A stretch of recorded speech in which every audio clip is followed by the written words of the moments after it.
Let's start at the beginning. Can you Sure. give us name, your position here, and how long you've been doing pickleball? Yes, so David Hack, founder and CEO of Crush Yard.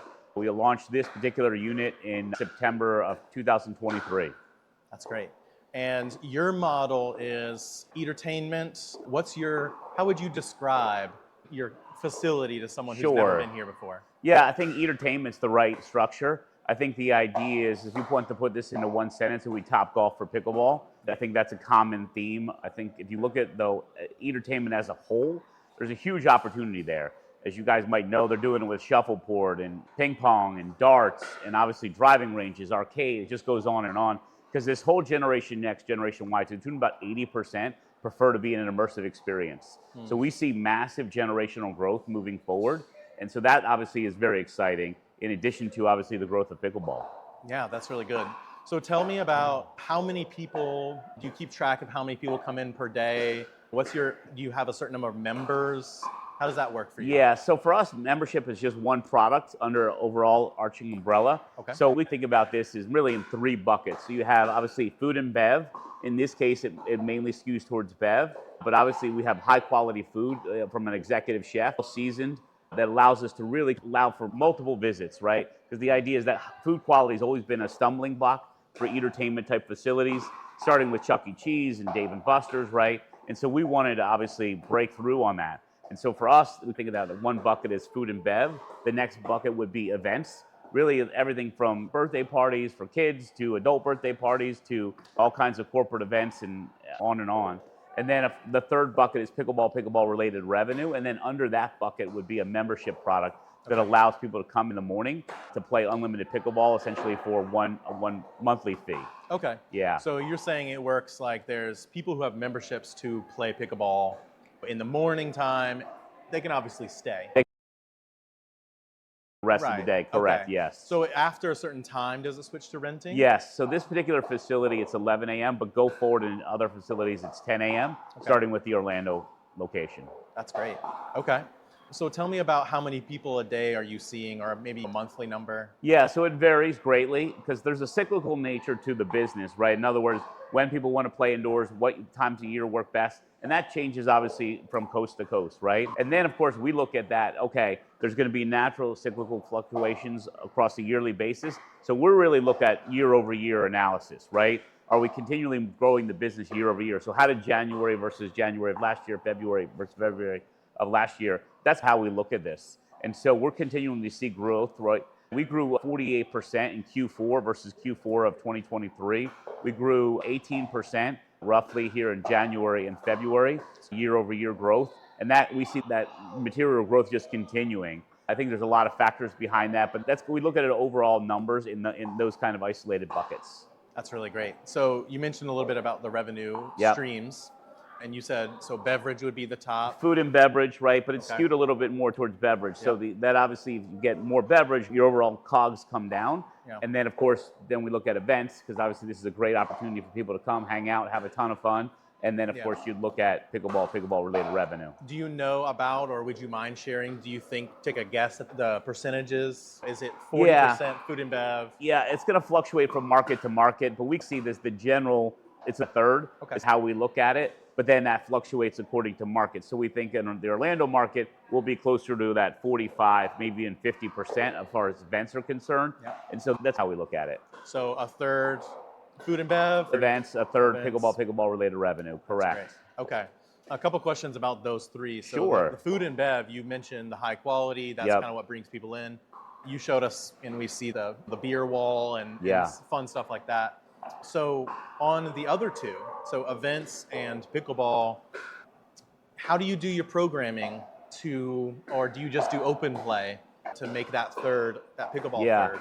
So for us, it's all the above, right? The idea is certain times we're going to fully monetize or get obviously the maximum usage rate out of the courts, evenings, weekends, things like that. So it's really outside of that, how we go about programming it. Because in pickleball, people want to play with others. Obviously, 95% of all games are played as doubles versus singles. And so we want to create an opportunity where you can always just come down the yard and jump in and play, right? As opposed to you need to find the other three people to rent a court during the day.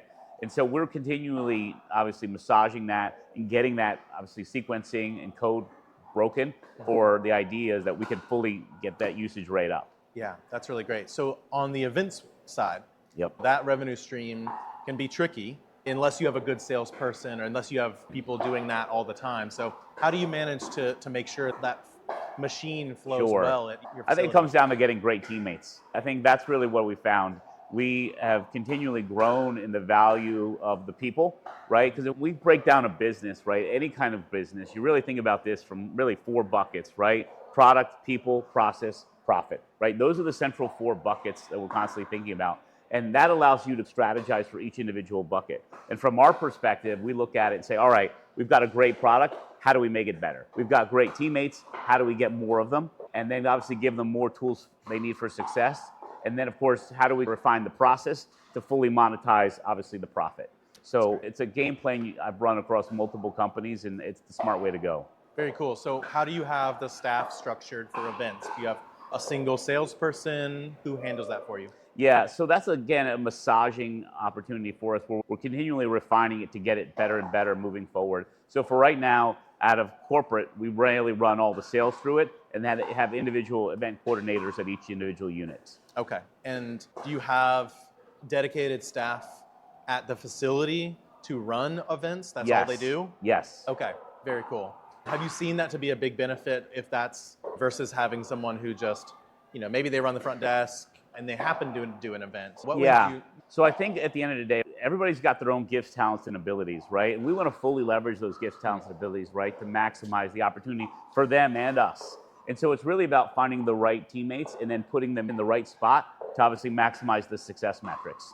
So when we look at it, at the end of the day, if I'm the smartest person in the room, we're in trouble, right? We got to find each individual expert in their particular area and bring them in and empower them for success. And so whether that's events or whether that's marketing or whether that's IT or whatever it is, we want to really just stack the deck with a lot of smart teammates. I love that. I love that. Speaking about teammates and staff, what are you finding are good traits of good team members? When you're in an interview, what are you looking for? Yeah, so for us, it comes down to one word, grit.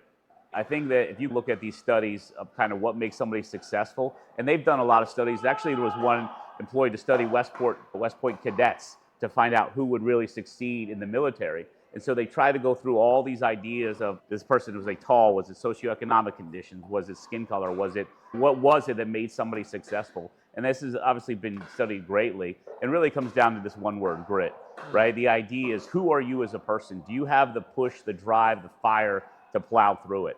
And I think at the end of the day, we've had some really great interviews and those people sucked. So it's not like 100% predictor. We're going on almost our gut of, I think this is the right person at the right time to obviously fully leverage the opportunity. But we think about this too, when somebody comes on board, they're just thrown into the deep end and you better start swimming, because we're going to give you obviously all the power and opportunity and tools you need obviously to move the ball forward. But it's really incumbent upon that individual person to decide who they are at the end of the day. Do they have that backbone grit to just keep pushing and plow through it and get better and better moving forward? Very cool. I know that's hard to determine sometimes before they get on team. Almost impossible. So do you have any tricks or interview questions that you like? No, I've had thousands and thousands of people working for me. Yeah. It's the damnedest thing. You think these people are great, they suck. Other people, you're just like, I don't know, and then they turn out amazing. It's very hard to do. There's no science to it from my perspective. And I think when you get into this kind of really a startup situation, it's even more so incumbent upon who the person is character-wise. So we've taken people that have no industry background, but the idea is they have good character, and then from there they can come in and build the opportunity around them. So I think it comes down to the makeup of the people more than anything. And that's how we think about it. The other thing too is that from my perspective on the card interviewing, I think the more opportunities for everyone to participate in that process, the better. I think everyone has very unique perspectives, and I've come to really trust the teammates here, where they're sitting around the table and they're listening and they're part of this interview, even if it's not for something that they're going to be in charge of or isn't necessarily in their department. And I think that's something I value tremendously is, listen, everyone here affects everybody else. And the more we can get feedback and input from other people on the team, the better it is. Very cool. I like that answer a lot. So During your training process and when you have people on the team, Yes. what are some things that you have implemented to make Sure. sure the culture is good and how you want it to be Yeah, when sure. people walk in the facility? Sure. I think training process, the fact you say that is almost a joke to us in the sense that we're still refining that. I think we figure out where the problems are and then bring people in to figure out the solutions, right? So I think ultimately it's incumbent upon the person who becomes that teammate to really fix the problem, right? And so I think that's really an exciting opportunity for people who want to grab a hold of that. The way I've talked about is we're handing them the ball, they got to run with it. We don't have the opportunity to babysit, and we don't have the luxury of time when you're building a brand at this pace. I also think that the way I would view it from my perspective is just try to give people an overall vision and try to keep them excited about the opportunity and really just continue to communicate. I think the more people know and you communicate with them, the better they are. I think hiding in the shadows or holding things back to me is just not how I would ever do things. Also, I'm not a micromanager at all. The idea is I pay people to do a job. I'm literally paying you to do this. Go do it. And so I think that for some people, they love and thrive in that opportunity, right? For me, that's how I got into startups. I love the opportunity. Nobody's telling me what to do. I can just run with it. As long as I produce, everybody's happy. That's the way to go about it. I love that. The people watching this are business owners, and so everyone knows pickleball, one of the fastest growing sports Sure. in the nation, in the world. For you, what made you want to go the route of entertainment versus a different club style? Yeah. So I think on a club-based format, they're all going to fail. I don't see a path or scenario where they're ever successful. I think that's my personal viewpoint, my analysis, my perspective. I think if you look at the numbers, it's almost impossible to ever make money. There's a reason there's never been any national or regional tennis clubs. If there was opportunity to do that, there would have been. But the idea is you can only put so many people on a court so often. And I feel bad for these people who are going down this route because I think at the end of the day, they're just slaves to the lease. Though that is your number one fixed operating cost when you're repurposing a big box, then obviously you have insurance and then electricity and all kinds of other energy bills. If you sit down and do the numbers, it's damn near impossible to ever make a profit on a purely club-based model. And then you have a problem with your payback or earn back period. In other words, the investment you originally put in for the build out, getting that paid back in a reasonable time. So I just don't see a path or scenario where that model works. I think the entertainment is the right model. I think that's the smart model. I think that's the way to do it. And I think that's why you see all these different companies getting into entertainment, right? Whether it's the darts or the shuffleboard or the ping pong or right, the driving ranges, the arcade, whatever it is. Because I think stacking the monetization opportunities is the key to driving revenue and profit. Love that answer. Yeah. So we've noticed a couple things that several other people in your position are dealing with. Okay. So we're curious about how you deal with them. Feedback from players or customers. How often do you get it? And what do you do if you get overwhelming feedback? Do you make changes on the fly? How do you handle that? Yeah, I think ultimately, thankfully, we have great teammates. And those teammates really continually interact with the guests and members. And they're really the ones obtaining the feedback. And then we're vetting it, right? What is a good idea? Or what is something like, yeah, that's a thought we had before, but it doesn't work for this reason or that reason or this reason. I think, though, we value our guests. We love the people who walk in this building. We're grateful for the opportunity to serve them as part of their dollar. And we are just excited they're a part of the Crush Sharp brand when they walk in the door. So whatever we can do to acknowledge and excite, right, those guests, we want to do it. And so we're constantly thinking about this from a consumer or guest experience level. What would I want as a guest or a consumer walking in here? And continuing to get that better and smarter. I love that. So the other thing that we've heard a lot of conversations around Sure. is player ratings. Do you have a lot of people talking about I'm rated this, and do you do programming based on ratings, player ratings? Yeah, I think we're going to get more into that as far as Duper is concerned. Yep. But right now, I think we're allowing for both. Okay. And I think we'll continue to allow for both. In the pickleball space as a whole, right, 90% of the pickleball space is just regular people just wanting to hang out and play a little pickleball, right? The real hardcore pickleball players only account for about 10% of market share. So I think we want to appeal to the 90%, but obviously have that 10% feel like this is also a home for them as well. That's great. So let's talk about a little bit about sales and marketing. Sure. So for you guys, obviously with your facility, I'm sure there was some buzz when you first opened. How do you maintain people coming in, awareness? How do you Sure. maintain good marketing after you've been open for about 1.5, 2 years now? Yeah. So to me, when I'll back up here for a second, so we do a deep analysis on what's worked, what hasn't worked, looking at different things across multiple sectors. And one of the things that we picked up on was really hotels. Obviously, in the hospitality space, if you look at hotels in the 1950s, they own 99% of the real estate. Today, those same big brands own less than 1% of the real estate. The value is in the brand. And that's the key element for us. And so how do we accentuate and accelerate our brand and move that forward, really developing that brand ID and then that brand mode around us? We brought on large media companies. So those guys are now investors and partners with us because we're about driving the brand moving forward and accelerating that brand ID because that's where the value is. So if you look at this, obviously a $5 billion space by 2033, very fractured right now. We see a clear path for us being the definitive leader, and it's on the back of really building this brand and moving forward. I love that. So how do you do member, or I guess how do you make sure that people keep coming back? How do you make sure they have a good experience? And then do you do any sort of follow-up to see if they'll come back, or you do that kind of marketing as well, like retention type Sure, things? absolutely. Whether it's cross-selling or upselling opportunities, email, social, all those things. Thankfully, we've got really great teammates who run that and really responsible for that and moving that ball forward. But again, that gets back to the idea of pickleball. Pickleball is such a great and unique sport, right? There's already a natural stickiness associated with it. And the fact of the matter is people accentuate or accelerate in their playing game, right? The more they want to play, the more frequency you're going to have for people to come back. So all these things play, right, as far as to an arcade at Dave & Buster's, right? Or a driving range, right, at Topgolf. You're going to get much more frequency of purchase on the pickleball side of things. And so that's obviously super, super exciting for us. Yeah. But I think really, as we think about this, our real push forward is around leveraging these big, large media companies who are now taking an equity stake in us. They're all big players and behind us. And we have more media companies we're going to be announcing soon. That's really how we think about this. The first to really build that brand and be that definitive leader around the brand. And again, this is where I think is exciting is that we haven't backed ourselves into a corner with a pickleball pun. I think you can crush anything. And so we have the opportunity to not only be the dominant brand in both entertainment, but the dominant brand in pickleball. So I think both of those things are huge values for where we're driving this thing, and obviously gets us all very excited to come into work every day.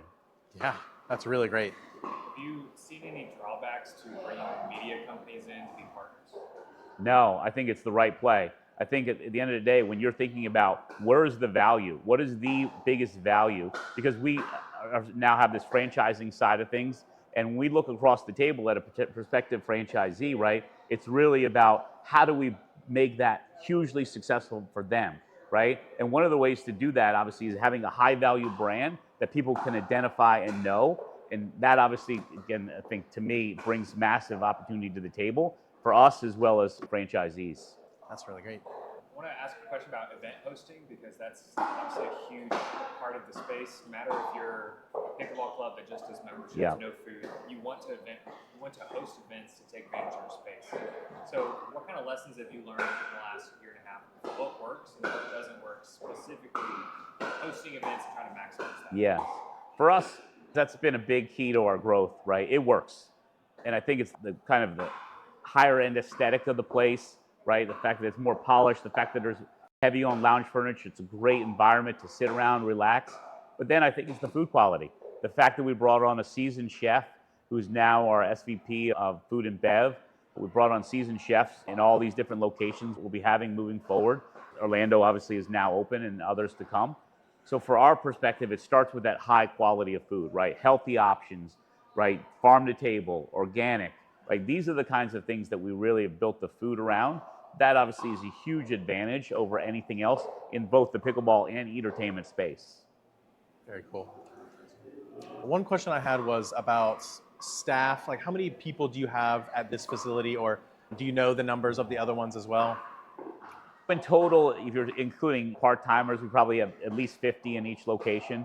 Okay. The thought process, though, is we're really about minimizing labor. That's, again, I think one of the values we bring both as a business model as well as to franchisees. Continually minimizing that labor load, both in the front of the house and back of the house, maximizes obviously your overall profit. And so to me, that's where, again, we've brought up a lot of efficiencies that we have already nailed down, which is terrific. And the franchisees or our corporate locations are to be the benefactors of that, because just getting that labor load key is a key element to this. And then the key for us, by the way, on that labor side is being generous. When we really want to compensate people well and fairly, and that obviously creates a consistent guest experience, because then you don't have the same turnover, which is, again, I think, terrific aspect to our brand. Very cool. Earlier when we were walking around, you mentioned lots of successful things that you've done. You also mentioned that you've learned from your mistakes. Sure. So tell us about maybe one time that you made a mistake and you switched it around.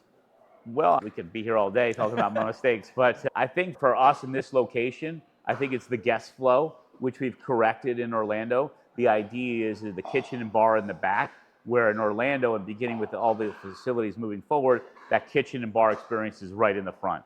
So I think that guest flow is the key variable that we've changed out. I think that's the biggest dynamic that we've learned from the original location to locations moving forward. That's how we view it. We want people to realize that you can come no matter what you want to do. Hang out with friends, watch a game, play cornhole, play darts, play ping pong, play arcade games. Oh, you can also play pickleball. So I think to me, that's, again, the opportunity is that we're going to have a massive reach, because it allows more people to come in and hang out and have fun. Very cool. Very cool. Is there any type of strategy that you've had to change? We've changed a zillion strategies across everything. And the thing is, that where I feel is great about our teammates is everybody as a team is coming back saying, I think we should do this, or I think we should change that. And I think, great, let's do it. Let's try it. And we're not afraid to continually try things and move things forward. The great thing about it is, in our life cycle, we know a lot of things now because we've made so many mistakes. I think anybody entering this space with no real knowledge base, in other words, they're a one-off sole proprietor that's going to come and open this thing, I think that's a massive mistake. Massive. Because the amount of dollars you're going to lose in comparison to being a franchisee of Crush Yard, it's enormous. Just on the, we make up for that franchise fee alone just on mistakes, because we know, because we made them, right? And the idea is to really learn from our expertise and value those learnings, obviously, as we've grown. That turns around to be a huge value for potential franchisees. That's great. So most clubs we've been to have some key people on their team that they would say every club needs to have that type of role. So what would you say the few roles or positions are needed for pickleball? Yeah, so I think getting somebody who knows and understands pickleball and running that as a separate entity. The idea is we've tried it a lot of different ways, but we realized we needed somebody with a high level of expertise in this space to run pickleball across all the units. That's the key variable for us as we look at this. So to me, getting the right people in the right position to fully leverage their gifts, talents, and abilities. Yeah, that's very cool. So do you have a certain position that you need, that you would say for all your franchisees in the future, this is your first hire? What is that position? The first hire is the executive chef. Okay. Getting the food quality there. Getting that right person in that back of the house that knows how to run a kitchen, understands cogs, understands breakage. Getting that right. The great thing I feel like from our perspective is that's always been a rock solid part of our model and our business and our company. Getting that executive chef to me is number one. That's how we view it. Very cool. Anything else?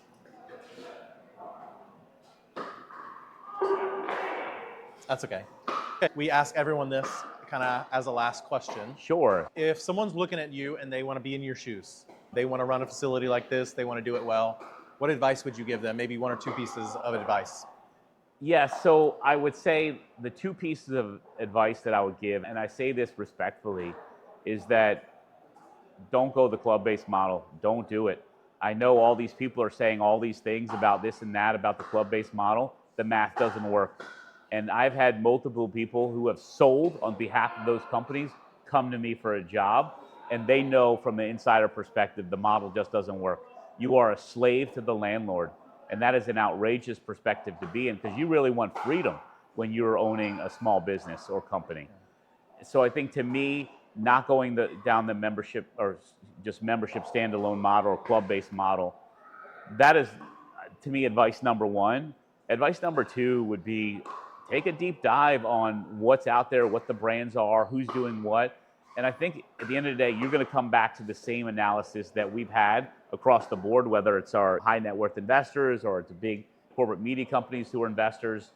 Crush-Yard is going to be by far the definitive brand in pickleball, by far. We will be the market leader across the board. And when I look at it from that perspective, I would very much encourage people to become franchisees of Crush-Yard. And I think it comes down to, we have made so many stupid, self-inflicted mistakes. You are going to be able to learn from us all day. And we now have developed a massive process for moving forward. We've got the right people. We know the right process. We have all these things mapped out, where even with the franchise fee, you make out just purely from a payback perspective, how quickly you get back your investment, as well as obviously your overall numbers, which will be much higher from a revenue and profit perspective to take on any franchise fee. It just makes it so much easier on yourself to just go down that road. And so to me, those are the two things, right? Don't just go down a club-based model. Entertainment is the right half of this sector that makes the most sense.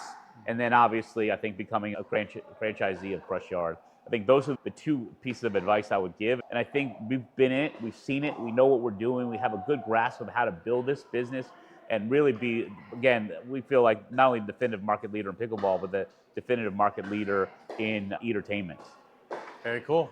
Do you have anything else that we didn't touch on that you want to talk about?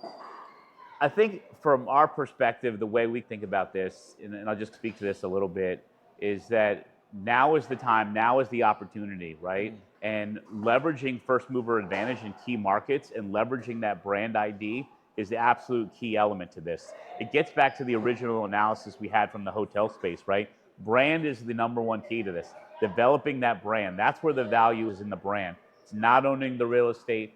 And at the end of the day, look at the overall sector. Look at how it's all developing. There's still massive opportunity moving forward, right? The size of the market is continuing to grow dramatically. That'll continue to move forward for 10, 20 years, generational growth. But then there's also this generational growth that's in the entertainment space. So from our perspective, the idea is now is the time, this is the moment, right? Each person has to decide who they are and do they want to strike, because now is absolutely the perfect timing to get into this sector. And based on our level of expertise and how we can drive that train, I think it becomes a no-brainer when you look at it. From our perspective, obviously the thought being these people being a franchisee of Crush-Yard, right? And we say that just again in humility from our learnings, right? It is a massive uphill fight to learn this business because you have so many different aspects to it. Food, beverage, events, pickleball, right? You just go on and on, right? There's so many aspects of this business where each thing inside this thing could be its own business essentially. And so from our perspective, those learnings are invaluable.